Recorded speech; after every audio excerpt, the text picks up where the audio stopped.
Yes, perfectly. Yes, we do. Yeah. Okay, perfect. So good day, greetings everyone.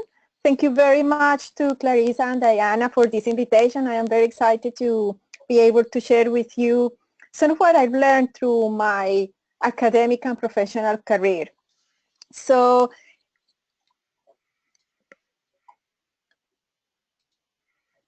in this first slide that you are seeing on the screen is just a very brief summary of what my career has been, and also it includes my personal life when I got married and the kids that I have.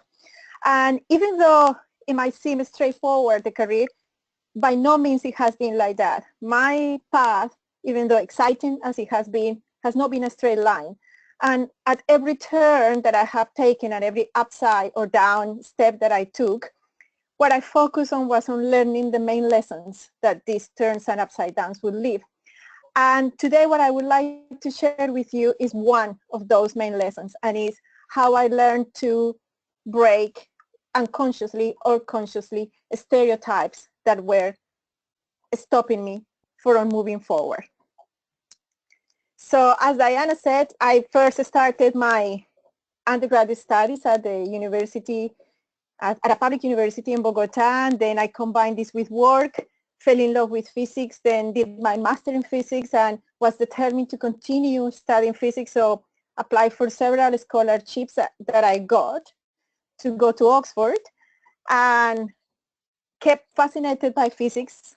That led me to write a research proposal, and then I obtained this research fellowship, and after that I still was in love with physics, but now it was physics with biology, got another fellowship that moved me to University College London, and I've been in University College London since 2008 until now that I'm an associate professor there. But what I would like to share with you is that even though it might seem easier, this path in academia, it hasn't been easy at all. And what I have faced along the lines has been these stereotypes that at all times were putting these obstacles for me to move forward. So let me start by telling you a story.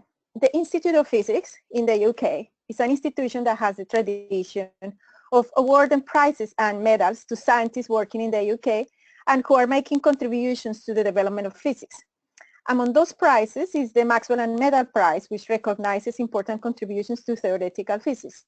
Since 1962 and for 44 years, only men were awarded this prize. But something started happening a decade ago. And for the last 10 years, 5 out of the 10 awardees have been women. I had the honor to be one of them, and I received this prize last year. But well beyond my personal satisfaction, having received this prize is important for one specific reason. It is an example of something that is happening worldwide. The contributions of women are finally starting to be acknowledged, highlighted, and championed in all professional areas. And at the same time, women are choosing areas of work that are traditionally dominated by men. Now, in my opinion, these necessary changes, which are needed for society and for the scientific development, technological development, in general, economic growth of the world, these changes are too slow. These recognitions of women contributions to all the areas is a process that, for my liking, is too slow. The question is why? Well, in my opinion, the main reason these changes are being slow is because societies are attached to stereotypes of all kinds, stereotypes that are of gender, stereotypes that tell us that boys cannot dance ballet, stereotypes that tell us that we need to judge people by the color of their skin. The stereotypes are essentially, in the worst cases, dehumanize. So for me, these stereotypes are dangerous and pose a really obstacle to the advancements of all societies. So let me give you an example. According to the Worldwide View, I, as a woman, should have not studied physics. In particular, as a Colombian woman, I should have never studied physics. And let alone becoming a professor at a university, at one of the best universities in the world. So the question is how I managed to break that stereotype and actually do that wasn't expected of me. I grew up in a socioeconomic context where there are very, very low expectations for girls and boys to go to university. In fact, statistics show that no more, that less than the 10% of the young population of this context access of low-income families access university of any kind of post-high school university. And these are the statistics from 2016, so it was worse 20 years ago when I was in this context. By the way, don't think about how old I am right now. I also would like to share that my parents belong to that generation of people who didn't have access to even finish high school, so they did so with a strong effort. And the education, even at school, the books that I was given at the time, many of them portray women who didn't have the need or the desire of go to further education. For instance, La Maria is a book that is written by Jorge Isaacs, a Colombian author, and everybody used to read it at school. I don't know nowadays, but at that time, everybody used to read it at school. And the main character of this book is a woman who is in love with her cousin, and she's at home becoming a good girl, that is learning how to cook, learning how to clean, learning how to be a good girl of the house while he was studying abroad, precisely in London. So this is the kind of books that we were reading, and we were never encouraged to criticize or to see if that's the kind of women that we want to be portrayed in the books. So this is just to give you an example how the whole context, not just socioeconomic, but even the education that we had access to, portray an image of women in which education wasn't needed. So from that perspective, actually defined my future. I was meant to finish high school, maybe access or no university, most likely not, according to the statistics.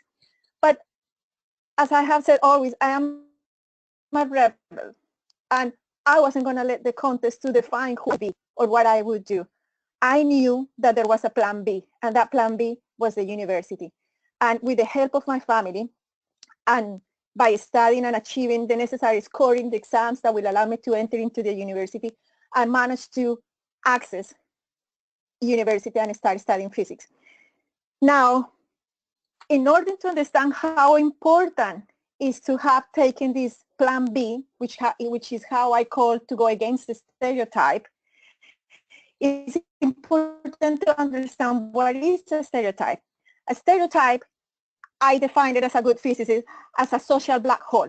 A black hole in physics is something that traps everything, including light. For me, stereotypes are social black holes that trap the ideas of extraordinarily creative and talented minds. So the question is, what do we do? How can we break these stereotypes? How we can disintegrate these stereotypes that are preventing people from exploiting all their potential? And what I have learned through my career is what I would like to share with you now. And it's three key features that I have discovered this plan B should have to be able to overcome these stereotypes and essentially be successful in the sense that you discover what you really want to do and you actually do it. So the first feature of this plan B is that it implies to take that first step that is not easy because it will take you out of your comfort zone. It might not be within the expectations that your context has about you, but that is necessary to trigger a change of events that takes you from that reduced options that the stereotype offers to a worldwide of alternatives. In my case, having started studying physics at this public university in Bogota took me to a literally world of alternatives. Through my career, I have been in different universities throughout the world.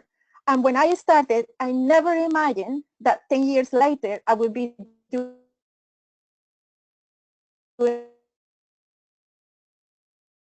a PhD in physics in one one of the best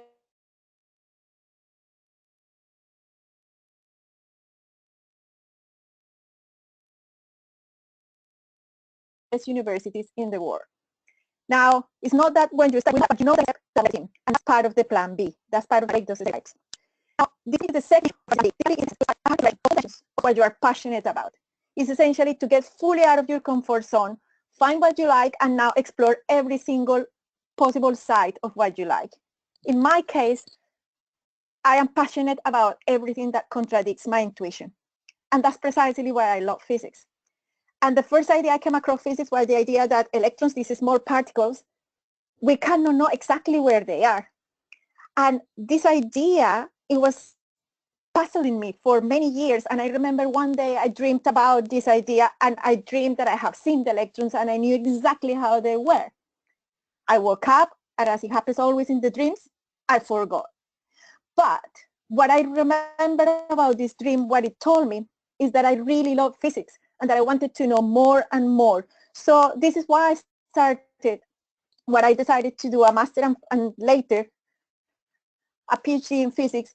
And during my master and during my PhD, I followed this passion. I wanted to understand this particular crazy idea of quantum physics where things can be in two different options at the same time, and how is it possible that we only know what option is when we measure, etc. It was a crazy idea that I was so passionate about it that it led me to study it during my master's, during my PhD, and to tell you the truth, I'm still passionate about it. And I am still studying it. But I'm still studying it, again, in a way that contradicts the stereotype. It happens that it is possible to find that this phenomena, you might be able to need it to explain how the molecules that are responsible for us being able to breathe function. So I came across the need to link something that was in physics to something that I never thought would be linked to, and it was biology. And this example brings me to the third characteristic of the plan B. For me, this plan B that breaks the stereotype is something that you will do at first maybe on your own, but that you will only be successful in doing it fully if you engage in a creative and what I have called disruptive conversations, dialogues with others. And others mean other voices, people that might think differently from you, people that might think similar to you, but that you both have one objective, and it's to purposefully, generate change. So to illustrate that, communities work together to solve the puzzles at the scientific interdisciplinary field.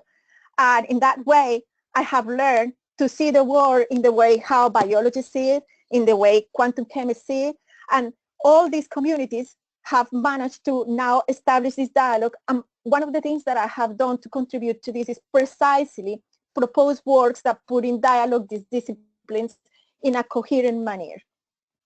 Now, again, I haven't done this all by myself. This, as it is always with a plan B, it is a team effort. This slide there just shows how my team, which includes PhD students that include women and men, and postdocs, has changed from 2012 to 2016. You can see one of the norms, even though at the beginning I have equal women and men, even more women than men. With the time, as you advance in science and in the academic career, it is more difficult to find women. That brings me to the final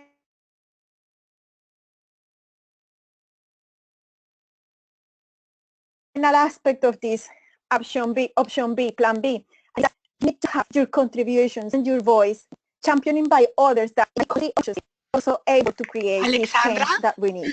And this slide just shows all the scientists that have helped me. Yes? I'm so sorry to interrupt, but I think Yes? we cannot hear you. So I didn't want to interrupt you, but I No? want to make sure that everyone are able to hear your wonderful presentation. So if possible, maybe to speak a little bit slower so that audio will come um, better quality. Thank you so much. Apologies about this. Okay, not a problem. So I will go back to the first one. So as I was saying, the plan B, which is how I have called the idea of breaking the stereotype, plan B because it's a counterexample of the plan A, which will be the stereotype. It involves a team effort. And it also involves having people contributing to that change by championing your ideas. So you need to connect to these people who will be ready to champion your ideas. In my case, in this slide, I am showing some of the scientists who I am so grateful with and who have championed my work and my ideas and my way of doing science. Again, as you have seen, there are few women because this is a feature that has happened in science. Unfortunately, we have very few women. And part of doing this is also encouraging women to take science. So what I would like to do today to end this presentation is that essentially taking the plan B to break the stereotype is a way of embracing diversity. And I would like to invite you to create those plan Bs, to open those spaces where counterexamples to the stereotypes will thrive and abound. And I would like that starts today, that these actions start today, here, in our minds, and with this dialogue. Thank you so much for this opportunity, and I hope this is of help for all of you.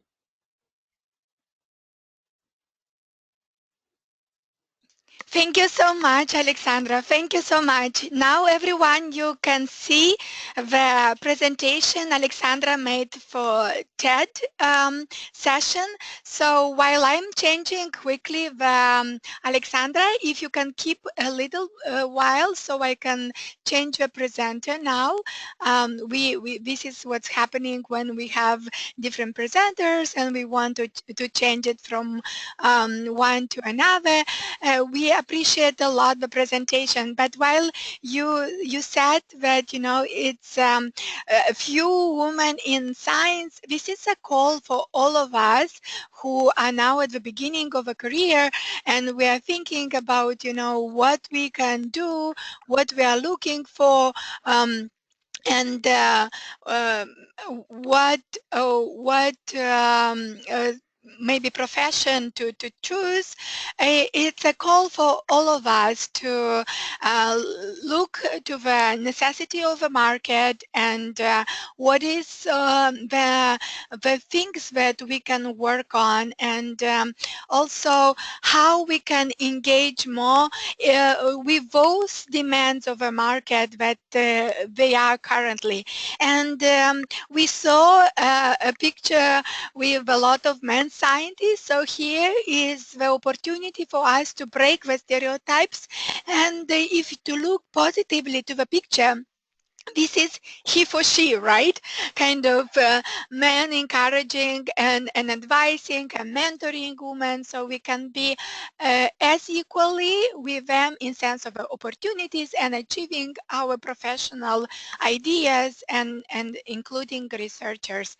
Thank you, Alexandra. We will have several questions, but we will go soon to taking those. After we we'll hear the second presentation, and it's on how to apply successfully for scholarships to study abroad. And here we have today Katia Salazar with some secrets, useful tips, and she will tell us a little bit more about that. And I would like to share with you that currently Katia is undertaking an advanced master's in urban and regional planning at the University of Queensland, Australia.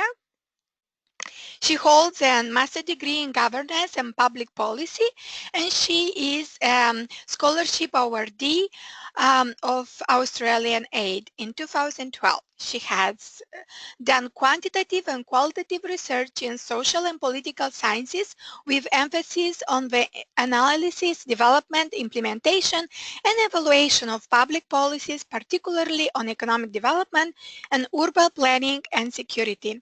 She has experience in policy advising, liaison, and negotiation with district departments and regional governments. We are welcoming Katia, and please, Katia, we are very eager to find out what are those tricks and how we can get more opportunities and scholarships.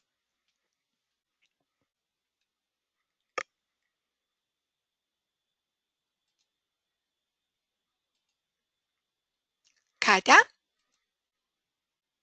Hello? Yes, we can hear you, but we don't see yet the presentation. I'm so sorry. It's fine. Can you see it now? Yes, yes, we are all set now. Okay, great. Well, thank you very much, Diana, for the introduction and for the invitation. And thank you, Alexandra, for the insights that you gave us on diversity and the fact of having a plan B for successfully embrace our professional future. So today I just want to talk a little bit about how to apply successfully for scholarships to study abroad, and I'm very excited to be presenting my experience to all of you. I'm just going to give you a quick background about me. I did political science and economics for my undergrad. I've worked over 5 years in public and private sector in Colombia, Russia, and Australia. And I've been awarded with 2 scholarships from the Australian government. The first one is the All-State Scholarship in 2012, and I did a master's in governance and public policy. And the second one is the Endeavor Scholarship in 2016, and it's the master's that I'm currently doing, Urban and Planning Development. So first of all, I would like to talk to you about the 5 steps to successfully apply for scholarships. This has helped me a lot in my own professional career. First of all, you need to determine your area of interest and narrow it to a specific field of study. Don't just go with the first topic that you find. You really need to be perseverant and really serious about finding a specific field of study that is really of your interest. Second of all, explore the different universities that offer your field of interest. Explore different countries. We all know that we have a dream university that we want to go to, but that doesn't mean that we have to close the doors to any other opportunities. Actually, when I was applying for my first scholarship, I was applying for the London School of Economics, which was at that time my dream university. And then someone from my university, a professor, he told me, why are you being so close with your chosen path of study? Just kind of broaden your mind and open yourself for other options. And that's how I found the first scholarship that I got in Australia. That's how I did my first master's, and that has been opening so many doors for me. And I think it's really, really important to have a broad and open mind about the opportunities that you can find all around the world in different countries, different cities, and lots of different universities, top-ranked universities around the world. The third step is get to know the universities, the cities where they are located, the academic staff. You really need to explore more about the characteristics of the place you're applying for, explore about the academic staff, but mostly explore about the research possibilities, about the focus that the university have. In my own case, with the master's that I'm doing at the moment, I was really interested in focusing on urban development and community planning. And I did my research and I contacted some of the academics at the University of Queensland, and they gave me a really good guidance about the focus that the university has on development planning, on community planning, and that was the thing that helped me on taking the decision of studying at this university and not another one. And finally, start exploring for a scholarship with set goals. As I said, don't just go with the first topic that you find. Don't just go with the first university. Set your goals. My goal was focusing on urban development, and that's what I'm doing at the moment. I'm studying at a university that is focused more on community planning rather than on the architectural and technical part of urban planning. So that has been helping me a lot in my professional and academic development. The next stage that you need to focus on is discipline and persistent. Be really, really persistent in looking for the perfect scholarship. There's lots and lots of opportunities, lots of scholarships all around the world, but you need to be persistent in looking for what fulfill your expectations. Also go to networking events, academic fairs, join mentoring programs like Ekpa, palek, the program that Clarissa is running. It's an amazing program. I've been part of Ekpa, palek since the beginning of it.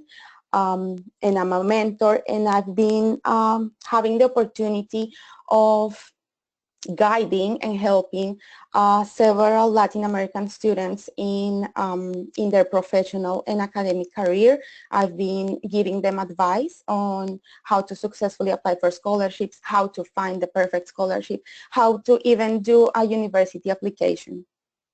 Also, talk to teachers and fellow students in the university you want to apply to.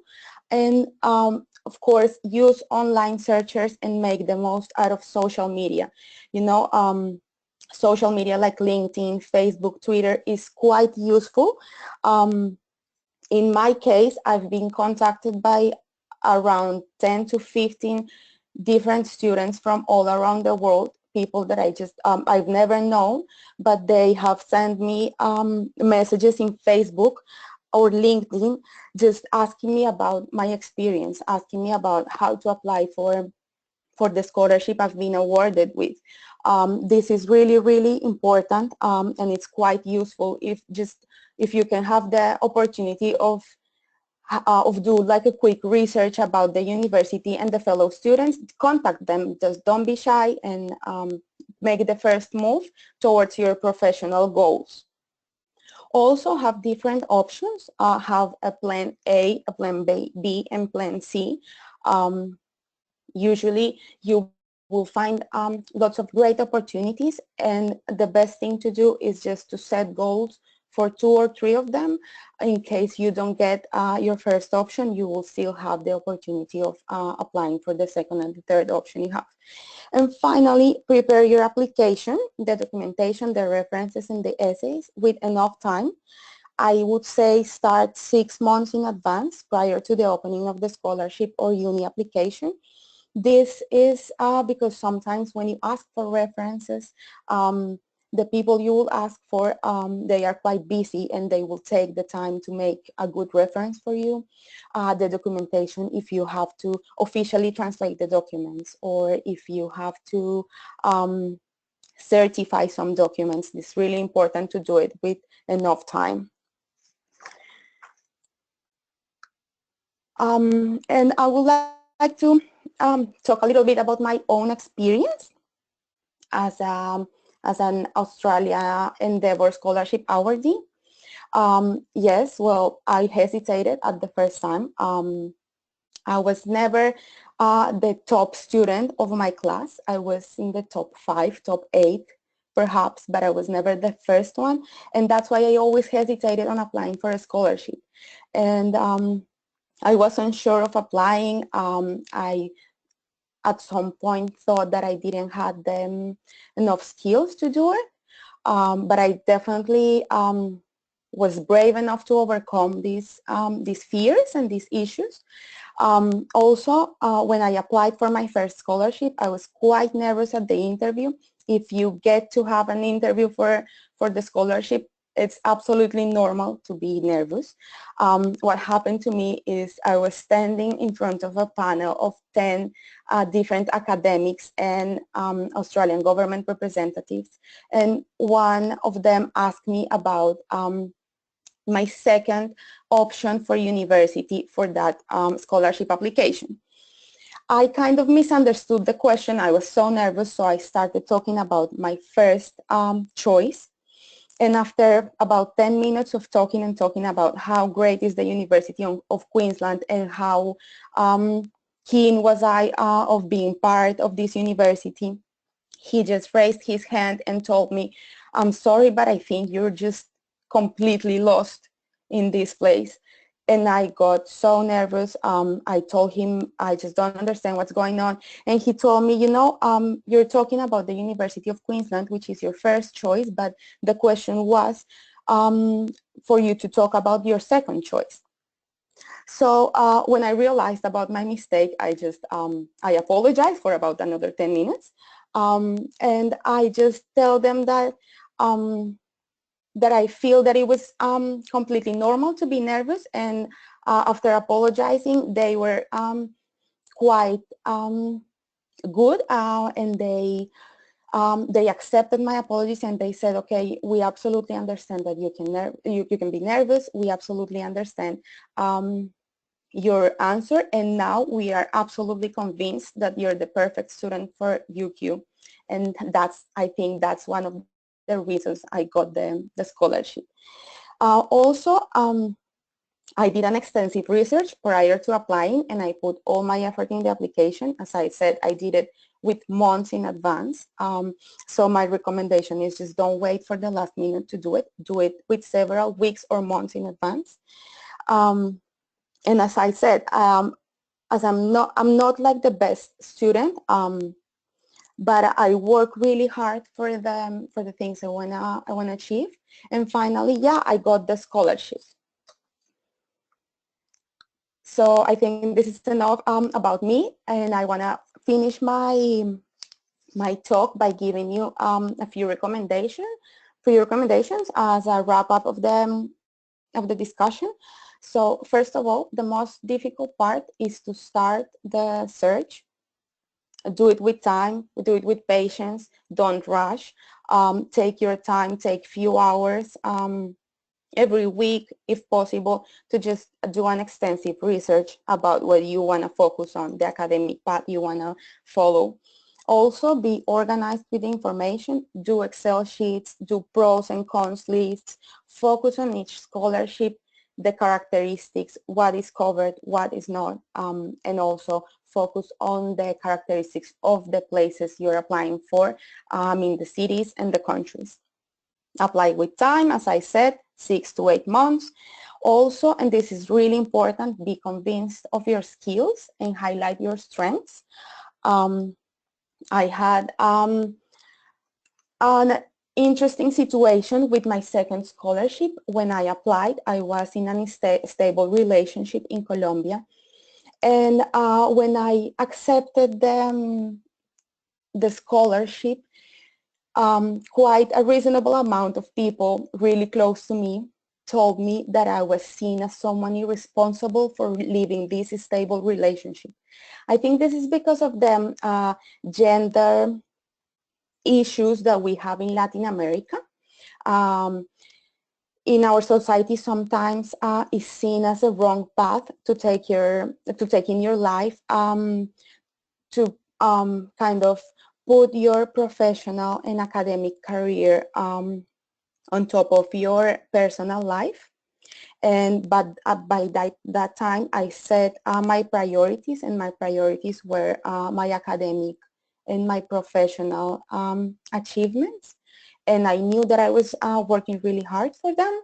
So it was quite frustrating for me, but nevertheless, I followed my own goals, my academic goals, and I kind of overcome these gender issues in which they were telling me that I could not leave a stable relationship to go overseas because that was not well seen. And finally, well, I'm here at the moment in Australia. I've done over half of my degree, and I've been achieving lots of different personal, professional, and academic goals. Okay, to follow with the recommendations, I will tell you to look for good references, both academic and professional, usually in the academic panel that is reviewing the applications. They focus on students that have both recommendations, academic and professional. And finally, don't be shy.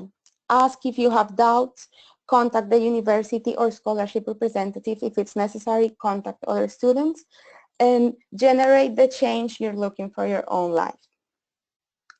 Thank you very much.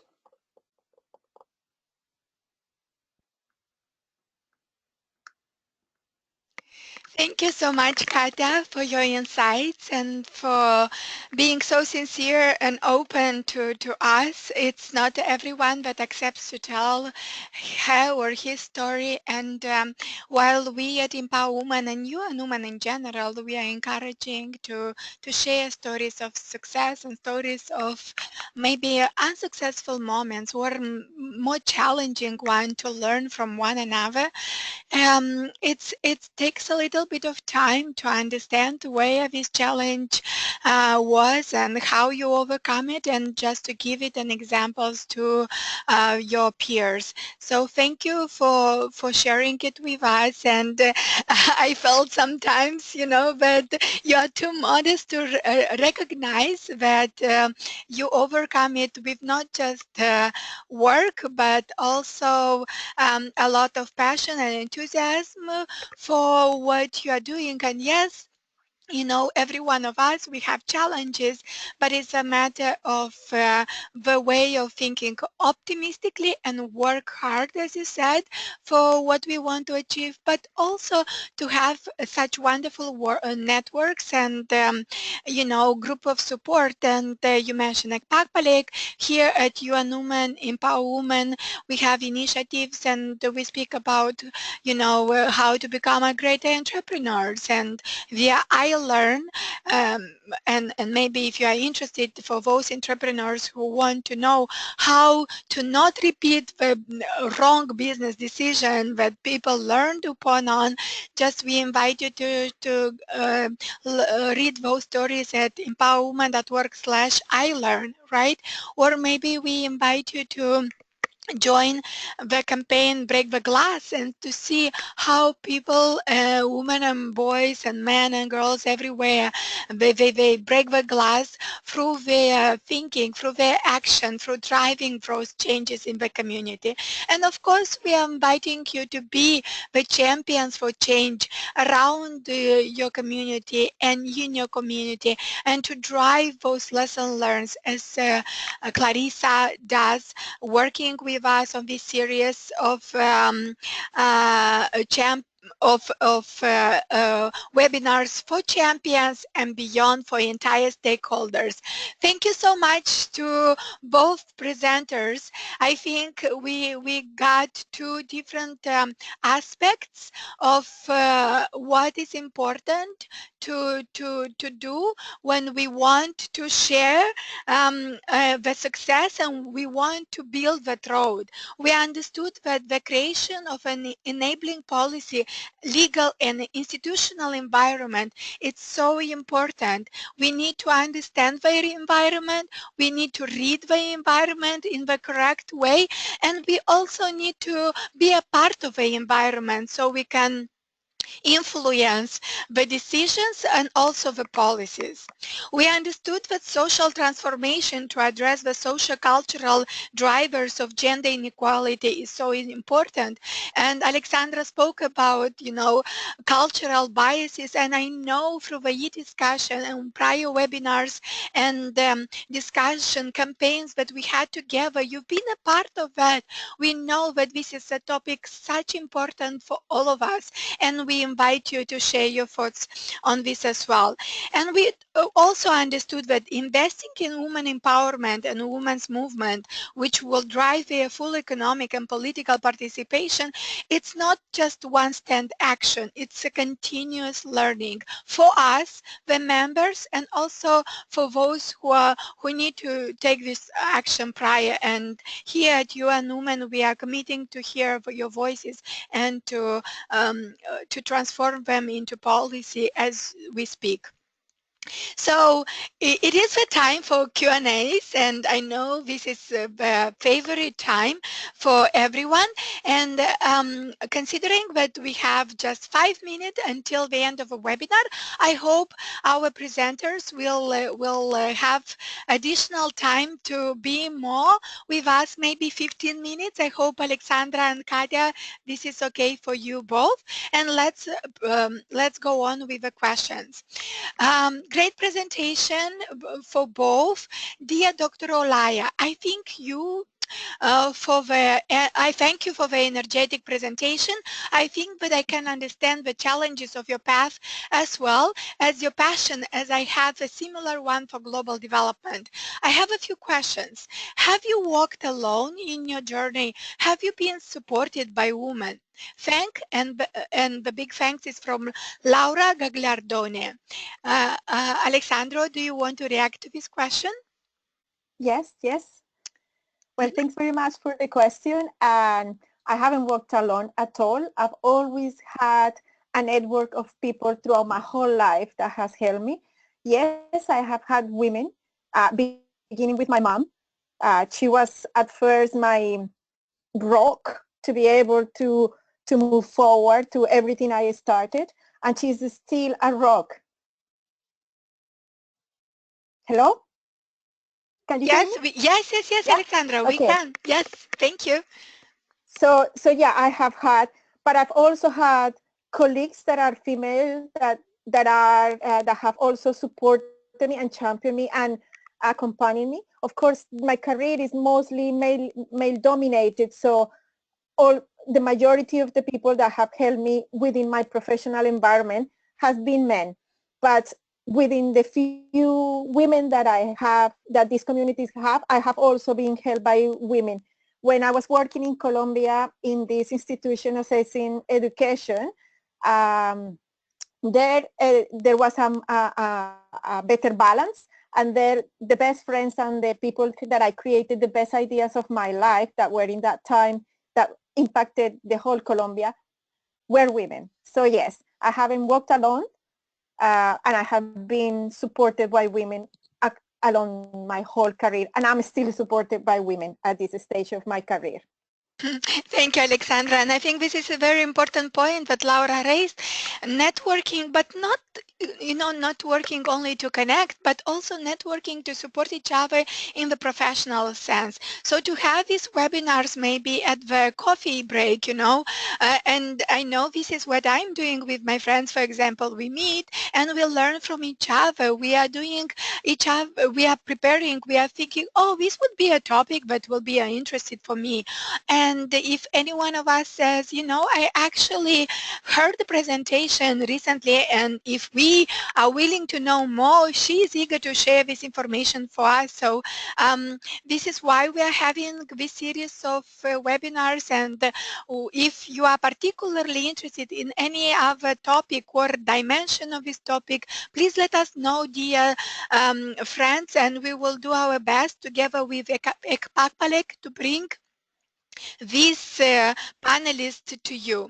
Katia, this is a question for you. Did you actually see the benefits of having two masters? How did you use it back home? The question is from Dunya Tegeden.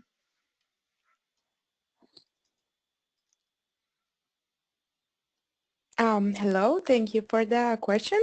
I've been asked this question so many times. I think I already have like an automatic answer for it. Actually, my second master's is a research master's.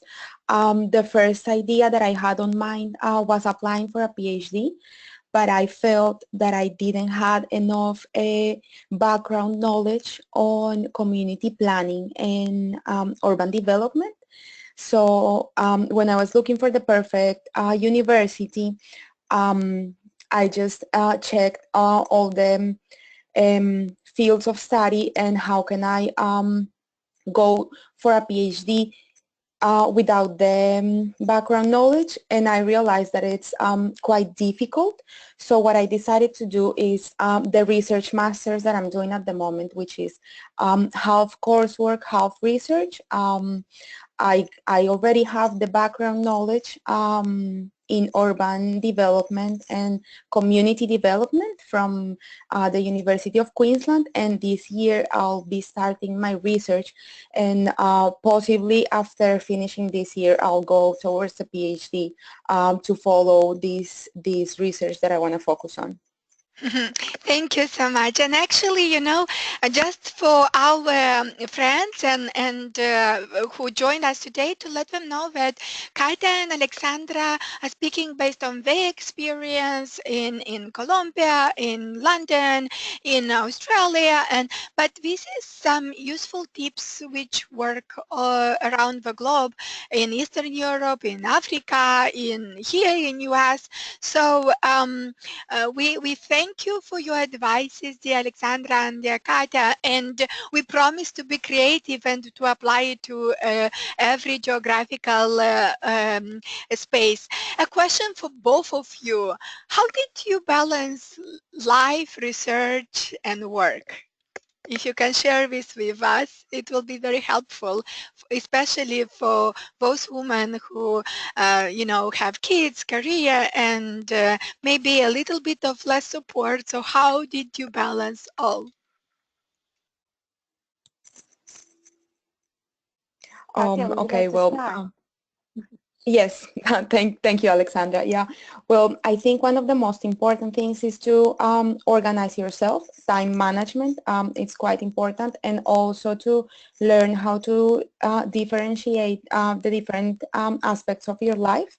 I mean, sometimes you will have to focus a little bit more on your research, or there will be a time where you have to focus on your personal life a little bit more. So I think the key is to follow your own feelings, follow your own way of organizing your mindset and the time management you do with yourself. And it's quite important to differentiate those different aspects you have in your life. I think that's how I do it at the moment. I'm really focused on my research, but I'm also having a quite an amazing development in my personal life, which I was said that I was leaving my personal life behind when I left Colombia, and I just realized that it's not quite like that, and it's because I've been managing it in the right way, I think. Thank you, Okay, Katia. so Alexandra, do you want to share how did you manage your work-life balance? Hello, okay. Alexandra? Sorry, yeah, yes, can you hear me? Yes, please. Okay. So what the best way to summarize how I have balance is by unbalancing. And by this, I mean that at every stage, when I started doing my master's, when I started doing my PhD, when I got my first research post, independent research post, etc., and even now, every time the way I have balance is by unbalancing. And by this, I mean the following. And it's at times I had to set the priority into doing research. So I work until 3 in the morning every day, even if it was necessary to achieve the results for a paper. But then after that, I decided, okay, it was time to have some time for myself and travel, and I did so. So I've always unbalanced. Now that I have 2 kids and I have my career, etc., I need more help to be able to unbalance in the right way whenever it is needed. So I have my family supports me. They come and help me with my kids when my husband and I are working. At times, I have had to let some papers delay because I don't have enough, the day doesn't have enough hours to complete everything. But I have learned one main lesson among all this unbalancing, and is to take things tranquil, to try not to stress and desperate, because the worst thing that can happen is that you feel that you are not balancing enough and then you fall in desperation. So what I have learned is to not fall in desperation and understand that at times I will have my priorities put on getting the work done that needs to be done right now so that I can move forward. And at times I will have to do my work, not with as many hours as I used to do it, because I have to focus on my family, raising my kids, and also on my personal life. Right now, for instance, I am about to do my first spring triathlon, so I also had to get time for that.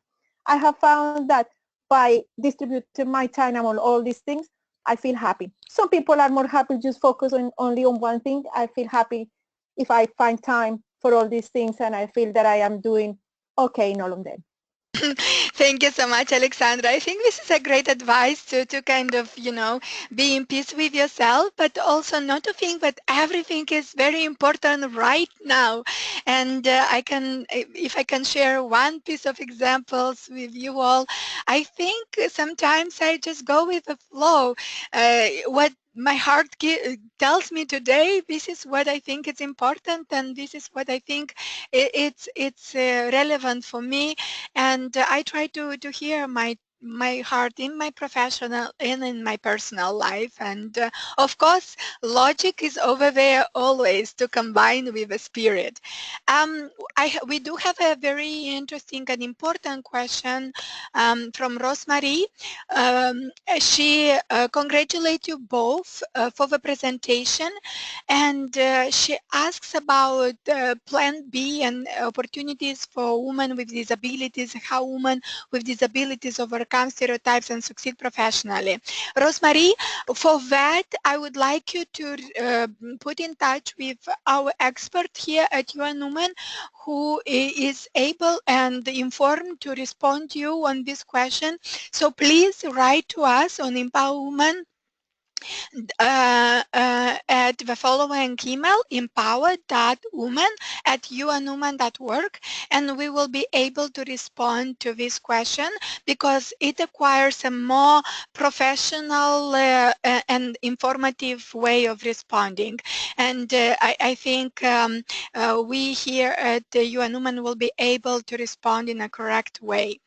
And I know you have so many questions, and I'm so sorry for missing all of them, but I hope all of these questions will be responded in time with other webinars.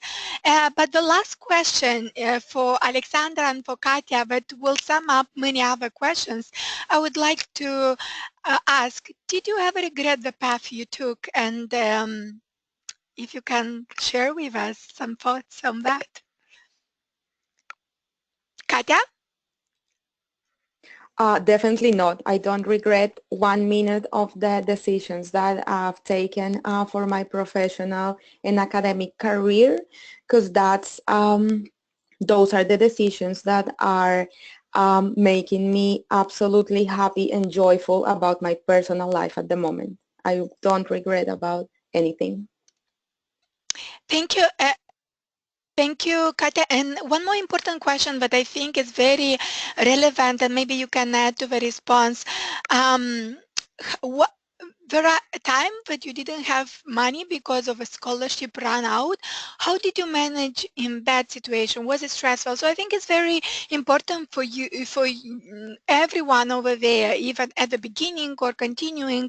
So Alexandra, Katia, if you have any advice on that, along with a path, if you can respond to that as well. It's some concerning element for all of us. So any tips will be useful. Alexandra? Yes, I'm here. So I'm trying to think if I regret anything, and sincerely, maybe there is only one thing that I regret, and is not having slept a little bit more. Because to be honest, during my PhD, I worked so hard and I slept so little. And now that I have kids, I have to sleep so little that the only thing that I regret is I wish I would have slept just a little bit more. But besides that, I think I am happy with the path that I chosen and every turn it took. Now, regarding money, I have to say one thing. Money-wise, it was more difficult for me when I was in Colombia because I have to work to be able to pay my master. There are not many opportunities of scholarships in Colombia. And in order to be able to do my undergrads, I have to work all the time. Effectively, I have worked full, like in proper jobs since I was 14 years old. So when I went to do my PhD, I had already that I was accustomed to work and study, but during my PhD, I didn't have to because I had 3 scholarships. I had 2 from the UK government, 1 from Oxford, and 1 from the college that I was. So I didn't have the need of work to get some money. But despite of that, the university normally offers some kind of work for students. So I took some, and this was demonstrating. So at the level of PhD, I didn't have such a problem with money because I had been lucky enough to get all these scholarships. But in Colombia, I did have that problem. And the only way I could get around was to work and study at the same time. And I did that since I was 14 until I left Colombia when I was 26. Thank you so much, Alexandra, for sharing your experience and sincere advice about the money. Understandably, this is a concern for all of us, especially when, you know, we want to do it right and in a right manner. But we will try and also I saw there are a lot of questions about that, so we promise to bring an expert speaking more from the financial side and maybe to bring a little bit more insights into the following sessions. I would like to thank a lot our panelists and to thank them for being so sincere, so clear about their steps and for sharing them with us, those who would like to expand our career development and, you know, at the concept of lifelong learning. It's actual as ever.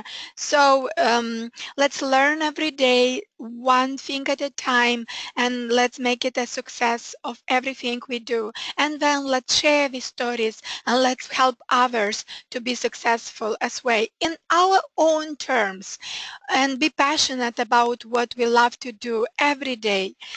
Thank you so much for your insights, dear Alexandra, and thank you so much for your insights, dear Katia. We promise to take them further. We invite you all to register for the next sessions, for the webinars in English and for the webinars in Spanish. And we hope to be as interesting in the next sessions as we were today. Stay tuned and stay in touch with Ekpa and empowerwomen.org. And we thank you and we wish you a good day. Thank you, everyone.